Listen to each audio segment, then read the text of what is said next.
অনুষ্ঠানের উপস্থিত আছেন অত্র প্রতিষ্ঠানের প্রতিষ্ঠাতা জনাব হযরত মাওলানা কারি জাহাঙ্গীর হোসেন, উপস্থিত আছেন অত্র প্রতিষ্ঠানের শিক্ষক বৃন্দ, উপস্থিত আছে অত্র এলাকার মুরব্বিয়া, উপস্থিত অত্র প্রতিষ্ঠানের ছাত্র সকলকে ইংরেজি নববর্ষের শুভেচ্ছা সহ আসসালামু আলাইকুম। একজন সৌদিয়ান যখন নামাজ পড়ে, নামাজের ভিতরে আমরা দেখি সে ফুটিয়ে ফুটিয়ে কান্না করে, আর আমরা যখন নামাজ পড়ি দেখা যায় নামাজের ভিতরে হাসিও আসে। অর্থাৎ আমরা যখন নামাজ পড়ি দুনিয়ার সমস্ত কথাই আমাদের নামাজের ভিতরে আসে। অনেক সময় নামাজ পড়তে নামাজের ভিতরে ভুলও হয়। আমি মনে করি যে তাদের মাতৃভাষা আরবির অর্থ তারা বোঝে, তাই তারা নামাজের ভিতরে জান্নাত জাহান্নাম দেখে, আর আমরা দুনিয়া দেখি। আমি মনে করি যে আমাদের যে কারিখানা আছে, অর্থাৎ এখানে 3 বছরের পর সম্ভবত কোরআন শরীফে ৮৬,৪০০ উপরে শব্দ আছে। ঘুরিয়ে ঘুরিয়ে অনেক শব্দ বহুবার আছে, হাজার হাজার বার আছে। এক্ষেত্রে যদি আমাদের মাদ্রাসায় কোরআনের শব্দের অর্থ, আমি পুরোপুরি কোরআনের পুরোপুরি অর্থের কথা বলি না, কিছু শব্দ, অর্থাৎ আমি একটা জায়গায় দেখেছি ১২৫টা শব্দ যদি জানা থাকে, তাহলে কোরআন শরীফের প্রায় ৪০,০০০ শব্দ তার জানা হয়ে যায়। এরকমের কিছু শব্দ যদি প্রতিদিন একটা ছেলেকে 5টা করে বা একটা মেয়েকে 5টা করে শব্দ শেখানো হয়, 1 মাস, 1 বছর, 3 বছরে সে এত শব্দের ভান্ডার তার ভিতরে হবে যে ওই কোরআন পড়তে নামাজের ভিতরে যে তেলাওয়াত থাকে, সেই তেলাওয়াতের ভিতরে তার দুনিয়াবি আর কোনো কথা আসবে না। অর্থাৎ সে জান্নাত এবং জাহান্নামী নামাজের ভিতরে দেখবে।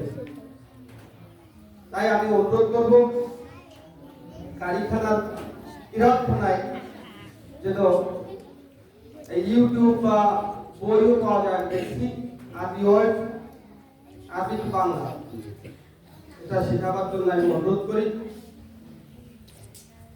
আজকের এই নবীনবরণ অনুষ্ঠান অর্থাৎ ক্যাডেট মাদ্রাসায় যারা আজ ভর্তি হয়েছে, আজ বিশ্বে মুসলমানরা নির্যাতিত। কেন নির্যাতিত? কাদের দ্বারা নির্যাতিত? আজ আমরা ইহুদি খ্রিস্টানদের দ্বারা নির্যাতিত। আমরা তাদের ভাষা বুঝি না, তাই তাদের প্রতিহত করতে পারি না। আমরা যদি ইংরেজি জানতাম, আমরা যদি তাদের বই পড়তে পারতাম, আমরা যদি তাদের ভাষা বুঝতে পারতাম, তাহলে তাদের প্রযুক্তি আমরা আয়ত্ত করতে পারতাম। তাই আমি মনে করি ইংরেজি এবং মাতৃভাষা বাংলা এর সাথে যখনই আরবি শিক্ষা, অর্থাৎ আরবি শিক্ষাটা হচ্ছে আমাদের নৈতিক শিক্ষার যে দিকটা সেটা যখনই আসবে, তখনই এই শিক্ষা পরিপূর্ণ হবে। আজ ঢাকা ভার্সিটিতে দেখেন, যারা প্রথম হয়, যারা দ্বিতীয় হয়, তারা মাদ্রাসা পুরো ছাত্র। আলিয়া মাদ্রাসা থেকে তারা গেছে। শুধুমাত্র একক শিক্ষা, ওই হুজুর বলে গেছেন বা শিক্ষক বলে গেছেন, একক শিক্ষা দিয়ে বর্তমান যুগে টিকে থাকা কোনোভাবেই সম্ভব না। বাংলাদেশকে আপনি দুর্নীতি মুক্ত করতে চান, জেনারেল শিক্ষায় শুধু হবে না। যখনই আপনার এই বাংলা শিক্ষা, ইংরেজি শিক্ষা এই শিক্ষা দিয়েই তো আমাদের একজন ডাক্তার কোরআন শরীফ পড়ে কিন্তু হয় নাই, বুঝছে? কিন্তু যদি ওই ডাক্তার কোরআনের জ্ঞান থেকে তার ভিতরে, যদি ওই ডাক্তার আর একজন শুধুমাত্র একজন ডাক্তার এক হবে না। একজন ইউরো তার ভিতরে যখন কোরআনের জ্ঞান থাকবে, ইসলামী দ্বীনি এলেম থাকবে, তখন সে আত্মনীতি করবে। এরকম ভাবে আজকের যে শুভ সূচনা এদের মাধ্যমে হলো, আমি আশা করি আল্লাহ যেন এদের আমাদের দেশের বড় বড় মসনদ এদের দিতে পারে, আমিন। অর্থাৎ এদের মাধ্যমে বাংলাদেশ দুর্নীতি মুক্ত হবে। এরা বাংলা শিক্ষা শিখবে, এরা ইংরেজি শিক্ষা শিখবে, সাথে সাথে এরা আরবি শিক্ষায় শিক্ষিত হবে, এরা জেনারেল শাখায় ঢুকতে পারবে। আর জেনারেল শাখায় যখন এরা ঢুকতে পারবে, তখনই এই বাংলাদেশ দুর্নীতি মুক্ত হবে। অন্যথায় কোনোভাবেই তিনি এলেন যদি যার ভিতরে না থাকবে,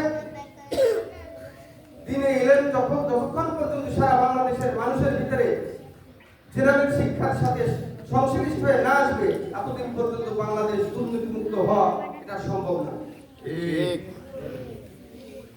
আমি অভিভাবকদের উদ্দেশ্যে বলি, শিক্ষা শব্দটি